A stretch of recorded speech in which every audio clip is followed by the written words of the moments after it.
was a time in this fair land when the railroad did not run, and the wild majestic mountains stood alone against the sun. This song came to me a little while ago.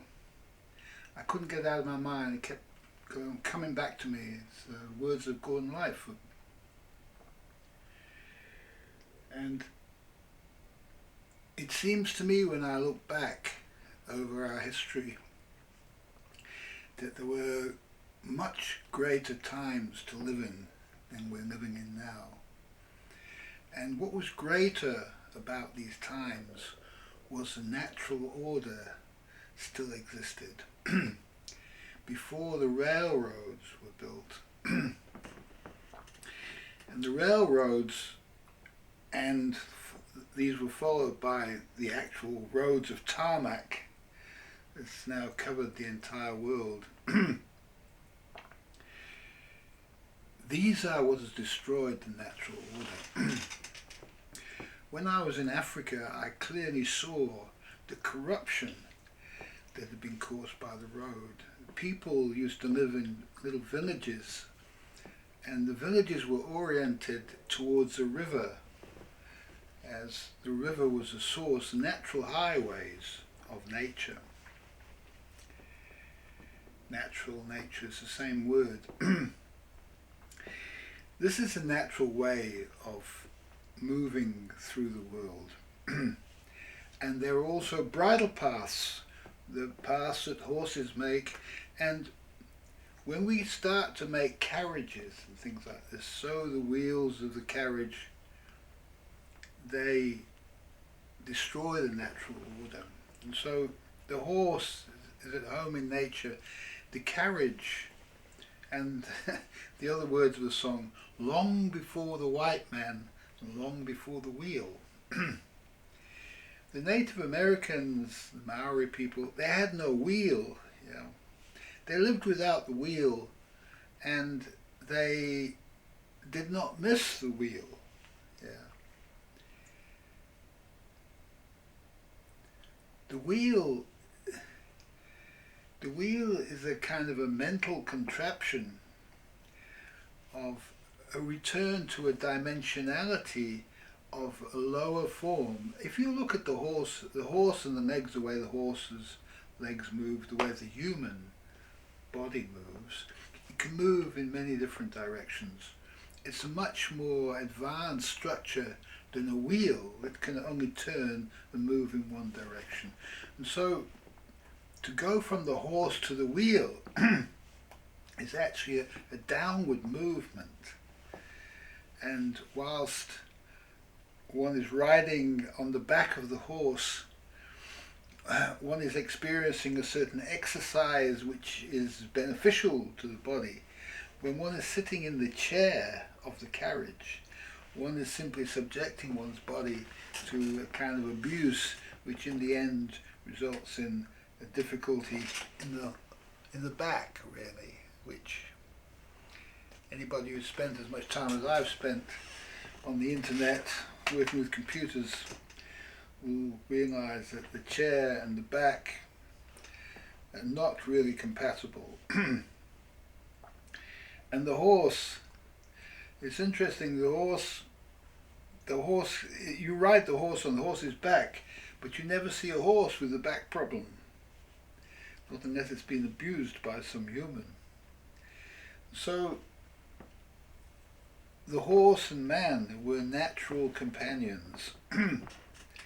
And there's something rather amazing about the relationship between man, horse and war, where the horses rode into battle together with their knights that rode them and were fearless in the face of the enemy.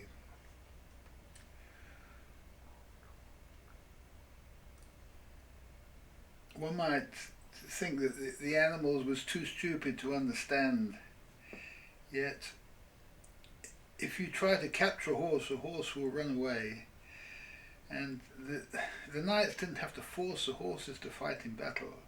The horse and the knights were one.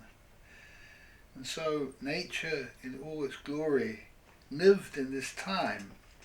We might say it's the time of the Middle Ages, a time before the corruption of parliaments came into the world. And parliaments were originally created as a creation of the king. And the king was a creation of the church. Barbaric kings, before there were churches or when the church had fallen away, ruled their people in a despotic and a tyrannical manner sometimes. Yet the church was there to educate and the people, educate both the people and the king in the ways of righteousness. And so you can't have a divine civil society that does not have a religious holy people, a people separated for the study of wisdom, living in poverty, chastity and obedience. These are the monks and teachers of the church, and you can't have a divine civil society without a king either. And if you look at all of the divine civil societies of the past history of the planet, going back as far as history can go, 10,000 BC, you will find this pattern of church and king and emperor sometimes, as the kingdoms were gathered together for protection under the one religion, if you like. So a people will gather to the extent of its domains, and over it nature places kings and emperors. And even though we have no kings in our organized parliaments today, there are still kings in existence. There are still kings. Every country has a king. Elvis Presley was the king of America. It's a paradox. Yeah. And the people love their king. Their king is put over them to give an example of righteousness. And for a great time, and to bring the truth to the people. Elvis Presley performed this task. It's a paradox, really. And he was a great, humble man. Loved his father, loved his mother, loved the people. And because of that, the people loved him. It's that simple. It doesn't have to be great wisdom involved. It doesn't have to be a teaching of profundity. All is required of the king is an example.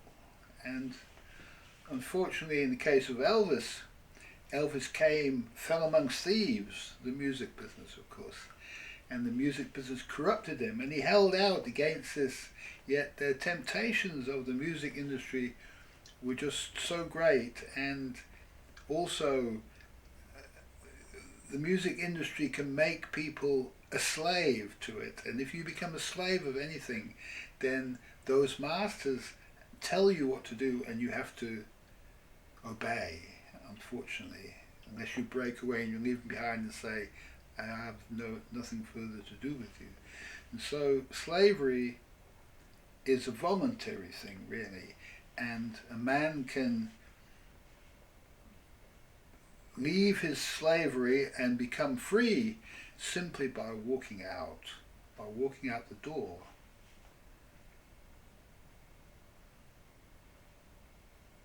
That's all it takes. To give up one's worldly possessions and worldly wealth and to walk out the door and find out what nature calls you to do, where nature calls you to go, and how nature supports you. And this is the journey of the holy man. Now, holy man doesn't mean something esoteric. The word holy just means whole. And so when a man becomes whole, he becomes a holy man. A whole man is a man who is in possession of reality and has broken free from all chains of servitude and obeys only the will of nature. Some people call that the will of God. Jesus Christ called that the will of the Father. Will of God. God the Father.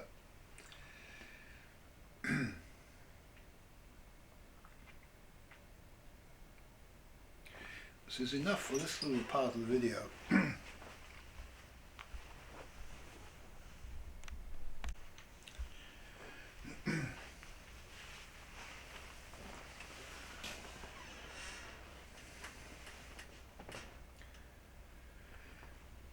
Now, if you have a divine civil society and you have a church, you have a king or an emperor, and you have a state, which is those people earning their money in the material world and contributing to the material welfare of the community, and the leaders of that, then as long as the church is in charge of the law and the education, you have a divine civil society. But as soon as the people involved in the material world, the secular, you use the term secular for this, as soon as these people become involved and take over the role of education, then the divine civil society is lost, because you can't have the blind leading the blind. They'll just fall into a hole. That's basically what's happened to the world, and you'll see that we have now fallen into a hole. Just a few days ago I watched a video about the state of Nottingham. Now, Nottingham is a very special place in English history, because Nottingham is a place of Robin Hood and the Sheriff of Nottingham. And if you trace back the corruption of the divine civil society, it is about this time of Robin Hood and the Sheriff of Nottingham that we find that everything falls into disorder. And the problem is that the church and the state come to antagonism. And really at that time there was a misunderstanding about religion and about the place and the limited role of popes in the world, because there was a misinformed teaching that popes were in charge of the whole world, that the Pope is the head of the world. And it seems that way to a pope living in an empire that seems to stretch as far as the entire world that he can see. Yet, outside the confines of the empire, there are other nations, other religions, other empires. And so it's not true that the Pope is the head of the whole world. It's only true that the Pope is the head of the empire of the Holy Roman German Empire, or German Reich as they call it. That was the position of the Pope. And so as the Roman Empire split up and the Holy Roman German Empire split up into separate empires, we had the French Empire, the Frankish Empire, we had the British Empire, and these empires, these were becoming empires. They were growing to more than kingdoms. At times Britain held parts of France, and you had the Russian Empire. Although they tried to somehow come together with Catholicism, the religion of Catholicism, and the Catholic Church, Christian Catholic Church.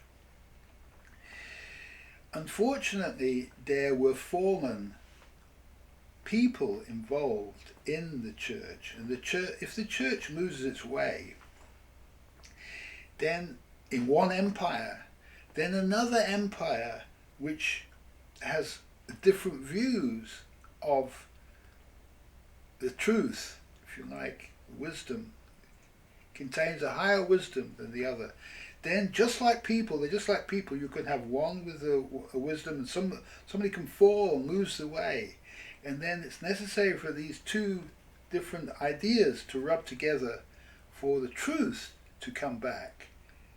The fallen brother is brought back to the one reality by the enlightened brother, fighting together, if you like, arguing, fighting.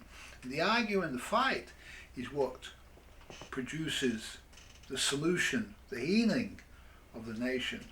And what the Pope didn't realize, the Catholic Church, was that it itself had fallen, and there were higher levels of understanding different in other parts of the world which had broken away to become separate empires.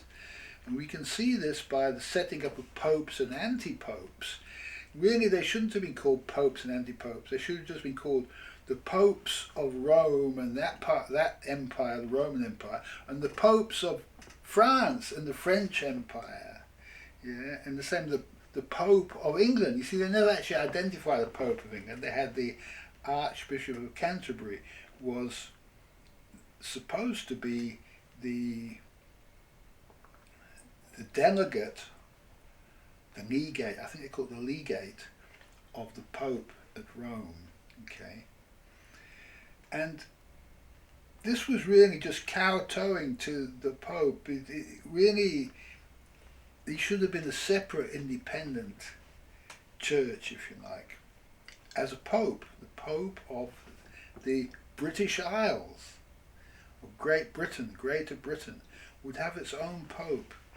As it moved forward into the world in truth as a divine civil society and met the continental peoples under a pope, could be under a pope, or they could split up and say we'll have this group of people as one empire, this group of people another. And so as long as popes think that they have to be the Pope of the world, you're never ever going to have order in the world, because there's always going to be a fight against this untruth, you know. And so the Russians have their own Pope, and they even call it a different sort of section of the Catholic. It's not Catholic, it's called Orthodoxy, yeah. The Orthodox Catholic Church, or you've got the normal Catholic Church. And all these organizations are in various degrees fallen or enlightened to various degrees and extents. And it's only by being separate organisms, like they are separate people, that they can argue and fight one against the other to bring forward the truth. And the most important truth, the biggest dog of it all, is that there's no separate, there's only one Pope. That's the biggest error of all. There can't just be one Pope. The Pope is simply the head of a group of countries forming an empire who all work together in perfect harmony. Now, there are very few empires that actually can call themselves this, can call it a divine civil empire. Normally empires are held together, the dog's going mad, normally empires are held together by coercion, forcing people to do, forcing an oligarchy over and above to rule over and provide a servile population to serve the needs of the empire.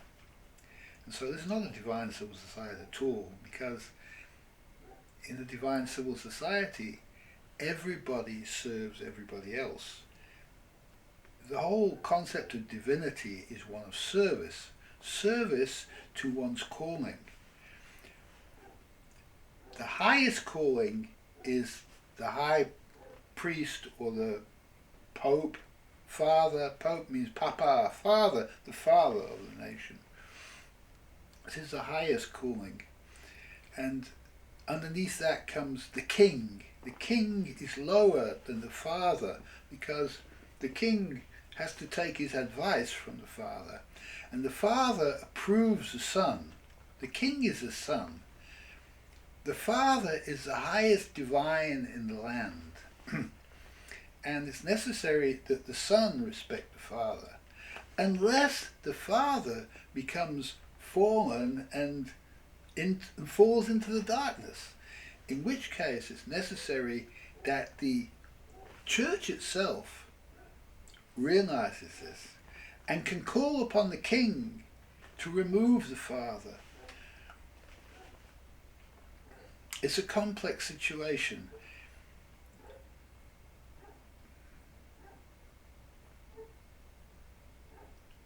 It's the biggest dog in the world.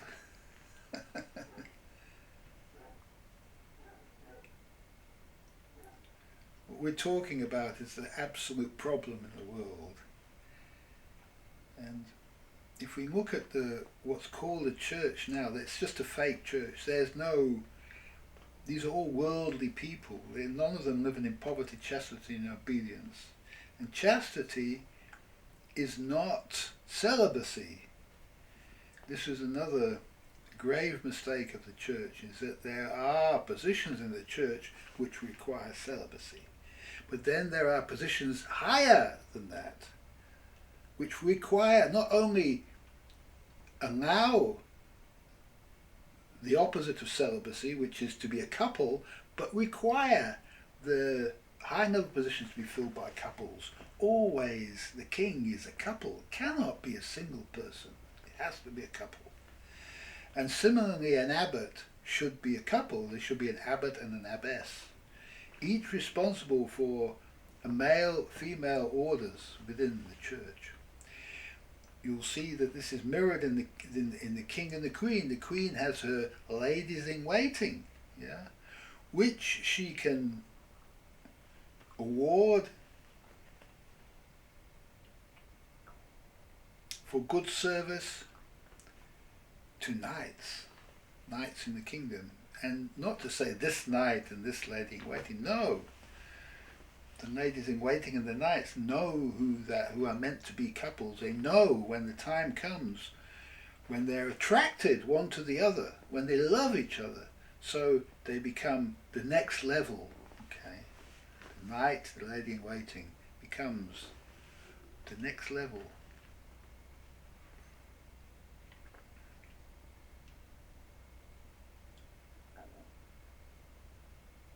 This happened naturally in monasteries, and there was talk about the monastery becoming corrupted, but it was really just the evolution of the monks and the nuns into these higher positions. And the church had no understanding of this. The church had nowhere to put them, because all of those higher positions were occupied by bishops. And you're not supposed to have bishops. If you've got people occupying positions in the church, there's not going to be any place for the real people, are there? Because there's only a certain number of positions in nature, and a certain number of people are produced by nature to occupy those positions. If you have people occupying the positions which are not meant to be occupying them, then you're going to have a shortage, right?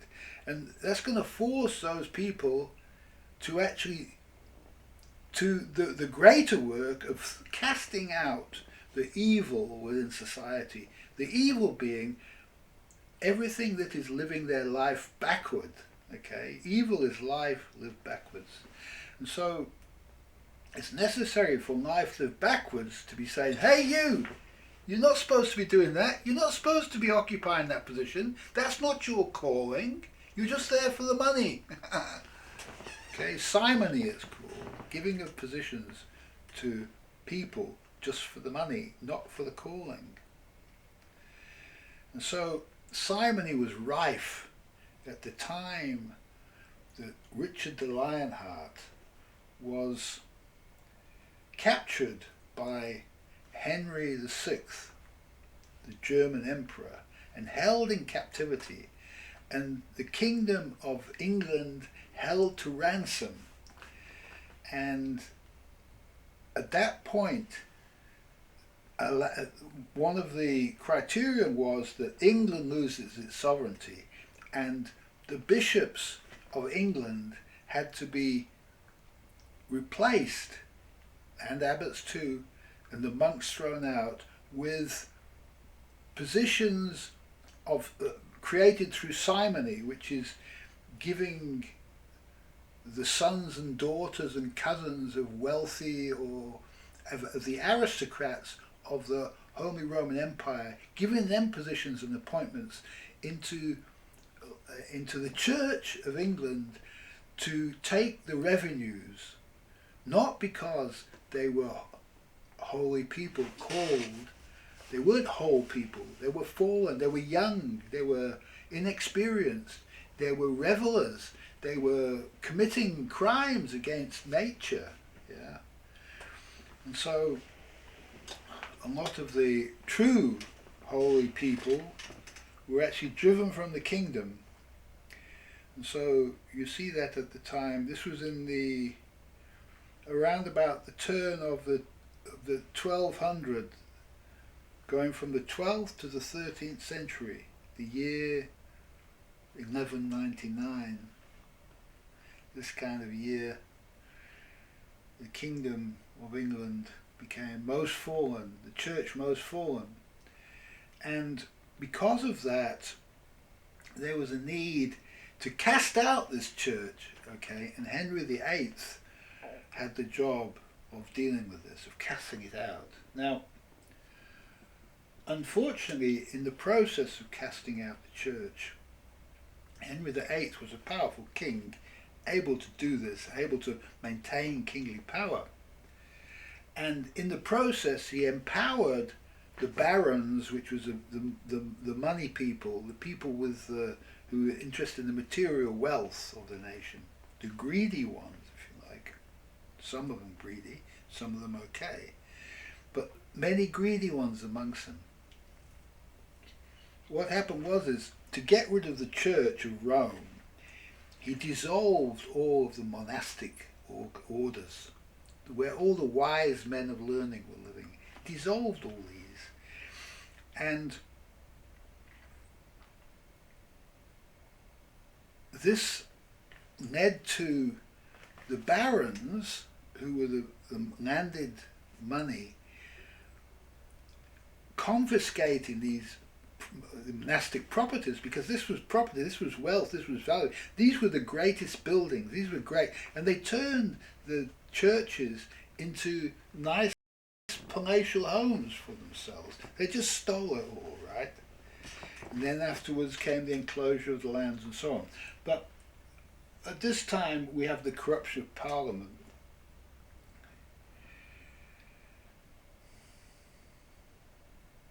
I may pause.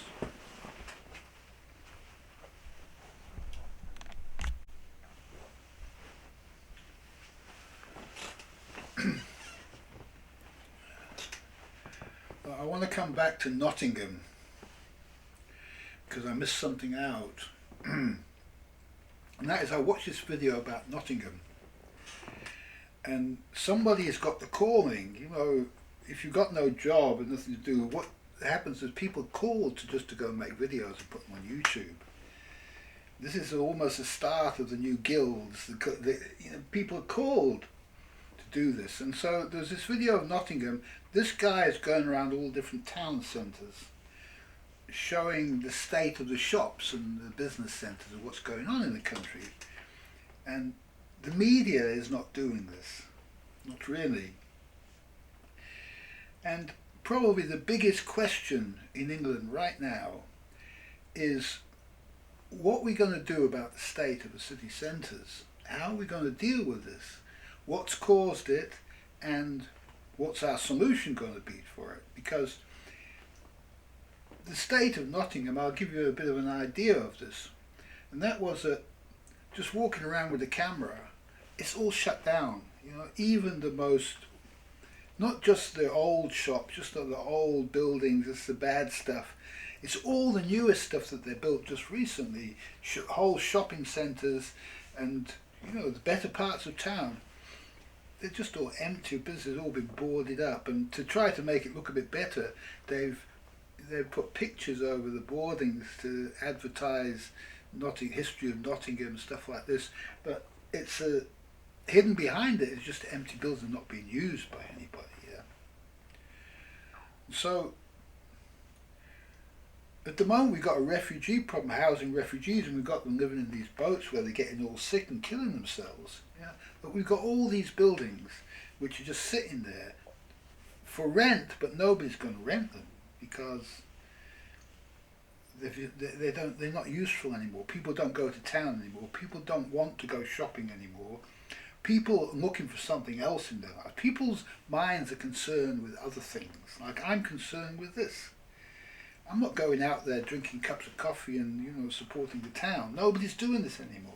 Yeah, people have realised since COVID that it's just all a big have. Nobody wants to go and eat out at a restaurant and be bothered by people with masks, mandates and things like this, and go and sit down and pay £5.50 for a cup of coffee. Who can afford this? Why bother? People have found out that if you don't do this, you've got a bit of money to spend on buying a few tools, and you get a camera and go do some YouTube videos or something. You can have a calling again. Okay. So Nottingham. I like the idea that it was Nottingham because this is a very important point in the history of the country. This Robin Hood and this merry band of thieves who broke away from society because society was corrupt. The king was corrupt. Okay. Now, this terrible king is just a child, 20 years old. Yeah, King John, his name was. He's a terrible man. He's just a boy. It's not really. You can't make a boy a king. And if you look at what happened after Henry VIII, the same problem. You had this boy. The king was 8 years old. And Henry VIII had empowered all the barons to form parliaments and stuff. And so they just took over, and Henry VIII had dissolved the guilds, started to dissolve the guilds, but he brought them into his own ownership, because if it's owned by the king, it's not being exploited, yeah? It shouldn't be, because the king is for the people, yeah?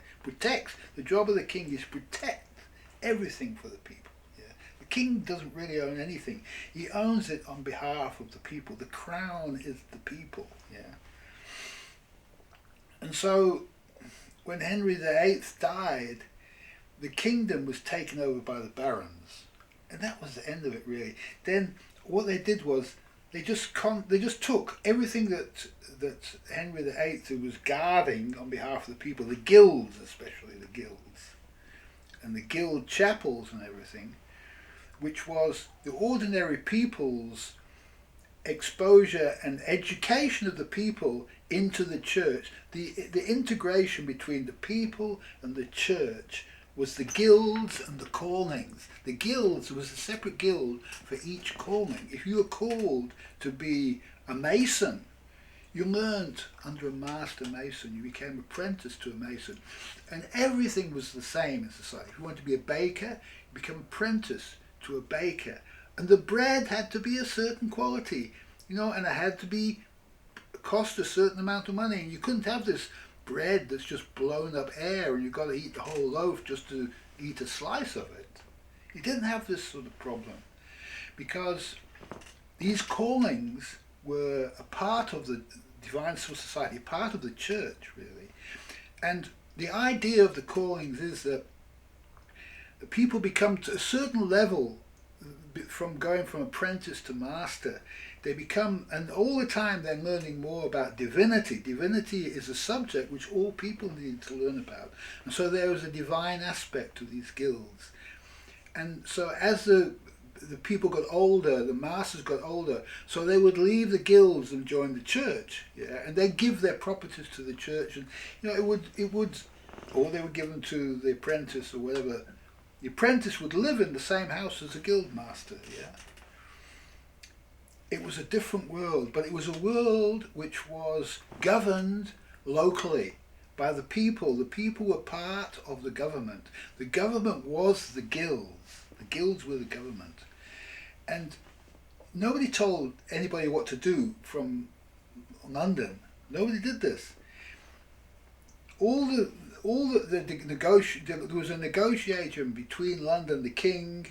The king didn't have a palace. The king, in a natural order, the king has no home. Because he's got to be living in poverty, chastity and obedience. As soon as he's baptized into his position as king, he's in holy orders at that point, together with his queen. And they have to live lives of very, very admirable, great lives they have to live.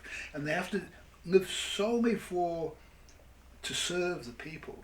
And so the king and the queen were completely dependent upon the people for their sustenance, for anywhere to live, anywhere to sleep. They didn't have palaces.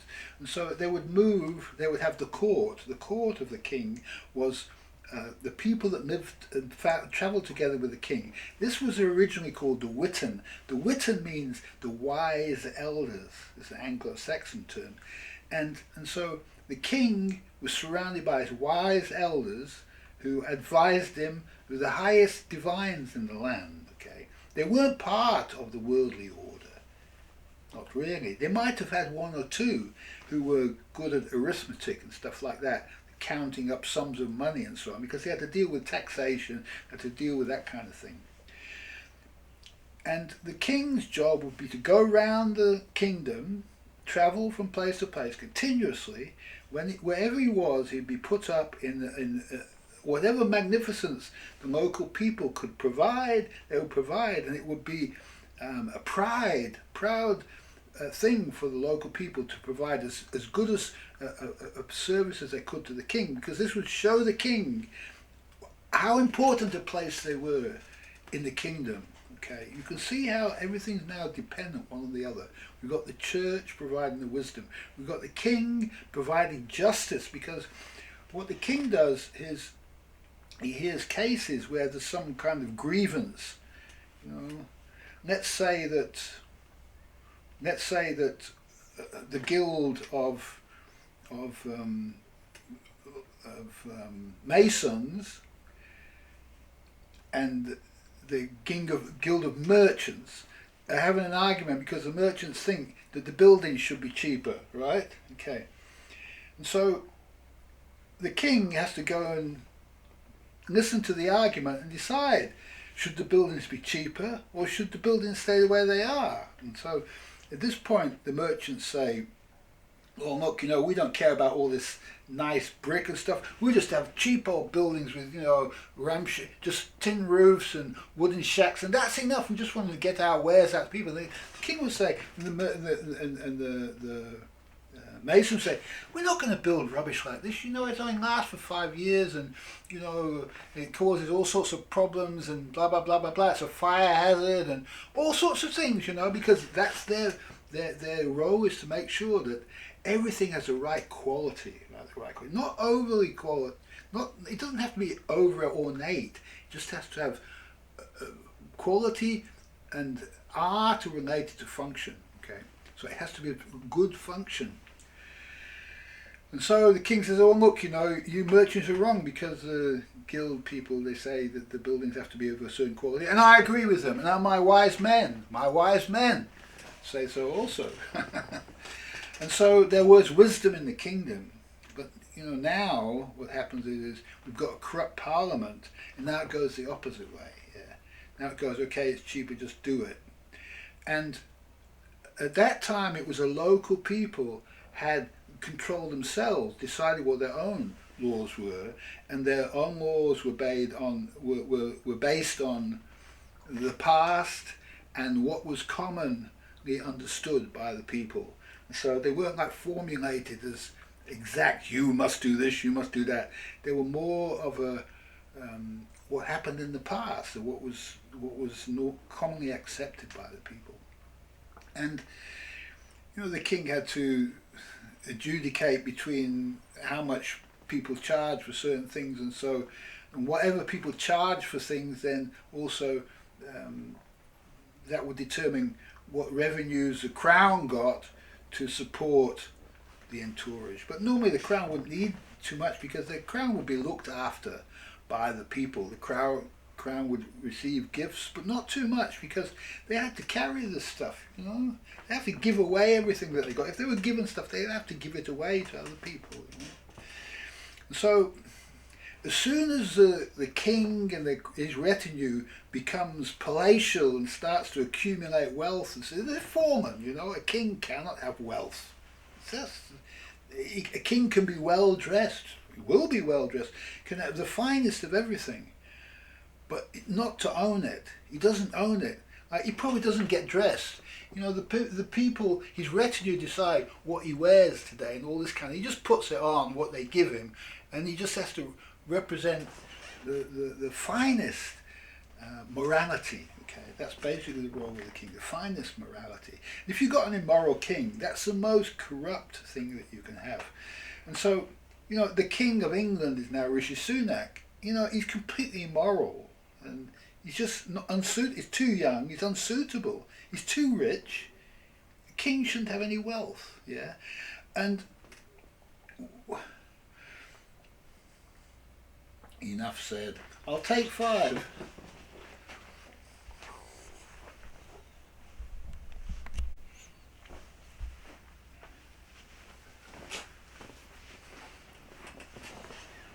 Well, it's becoming a very long video, but it's necessary because there's a lot of background that you probably don't know, that you have to understand to be able to understand anything I'm going to say about the problems in the modern world. You have to understand how it got that way. And so we've got a corrupt parliamentary system which was created by a thing called the Glorious Revolution. Now we know if politicians give the name Glorious Revolution to something, it's going to be really an ignoble takeover, right? And that's exactly what it was. There was no people involved. It wasn't a revolution of the people. It was a takeover of the whole country by the barons, the people who, the moneyed, the merchants class, the rich took over the country and cast out, emasculated the church and emasculated the state, and so emasculated the king, and then they became the state themselves, okay? And so, and that was happening in 1688, and it's been getting worse and worse and worse ever since then. And you can see the state of Nottingham is a product of this degeneration, if you like. And so we have to understand what held the kingdom together in the first place, which was the church, the king, and the guilds, okay? And we have no church, no king, and no guilds anymore.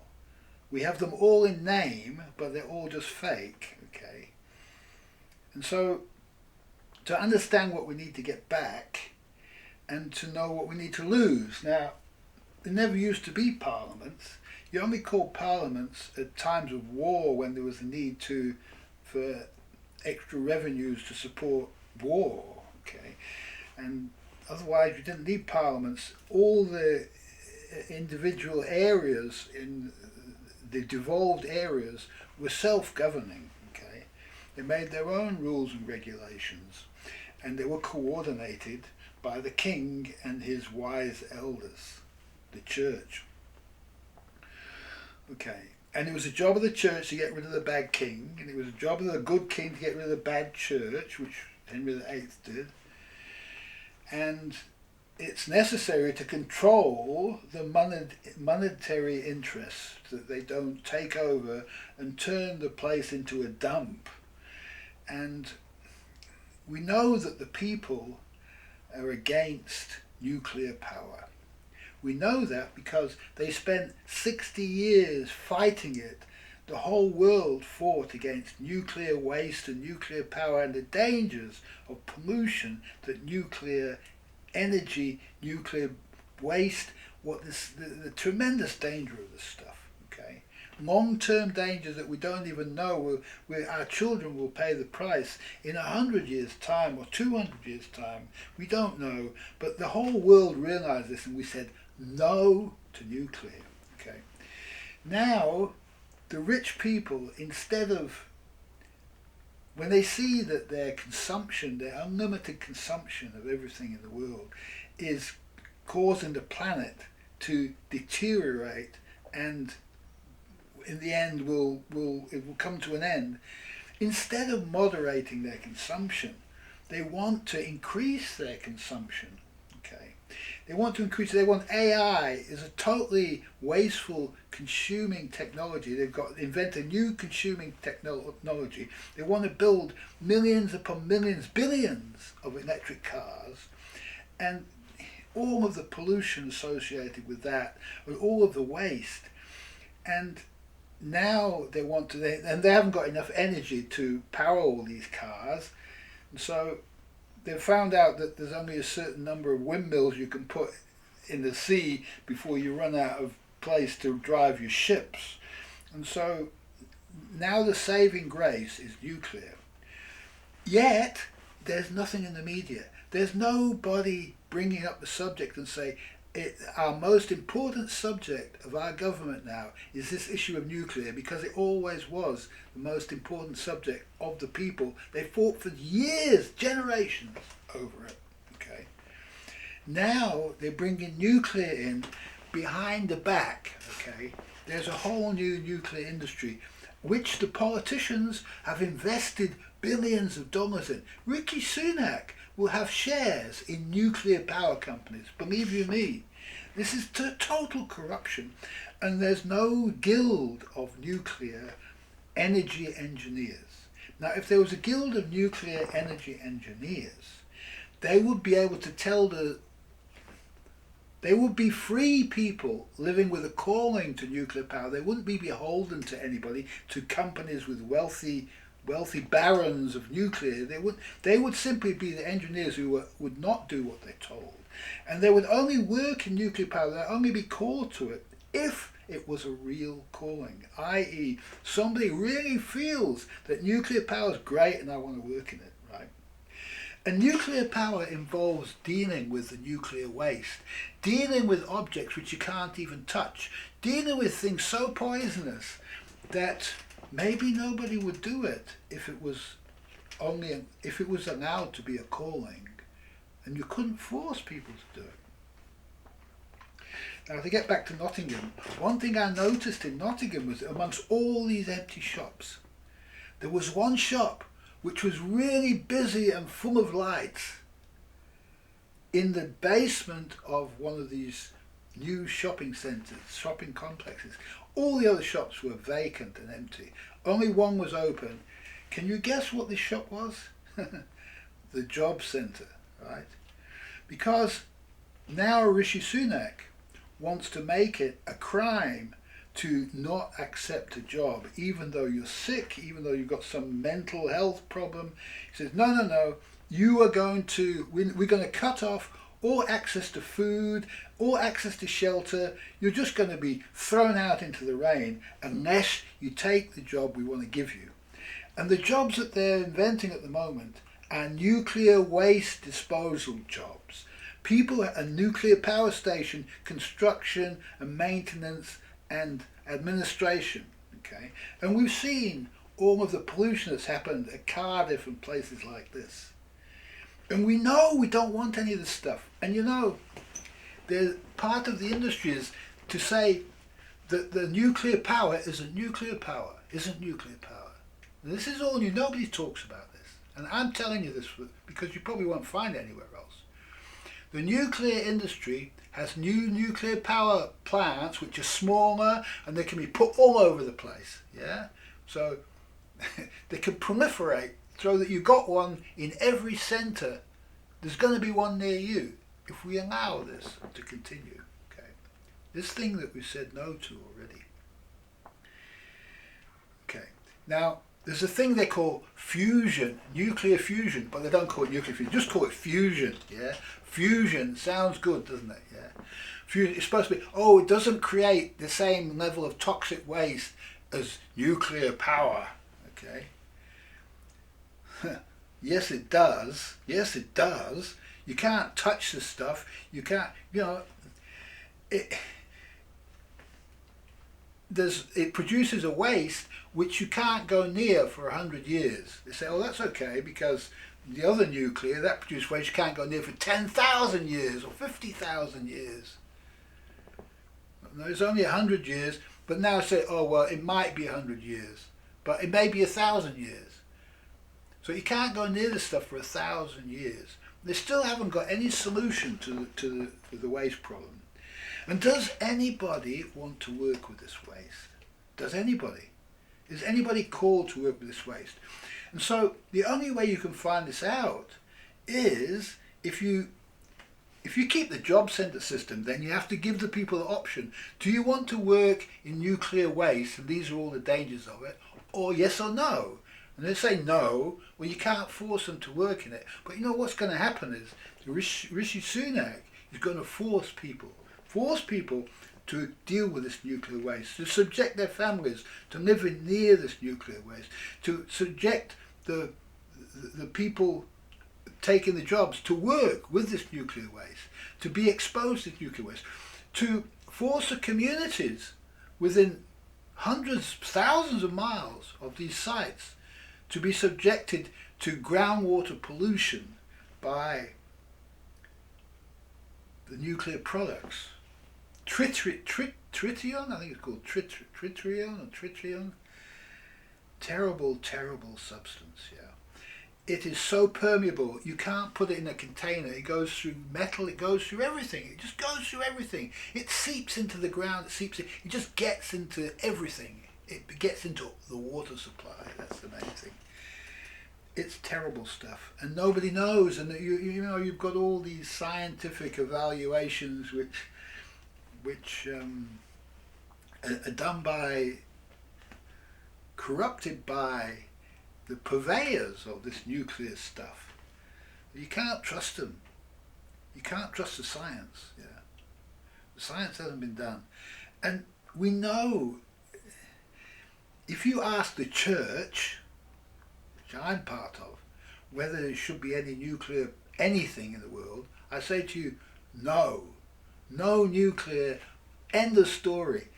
Completely damaging technology that cannot be used at any cost. There's nothing that can justify nuclear. Nothing at all.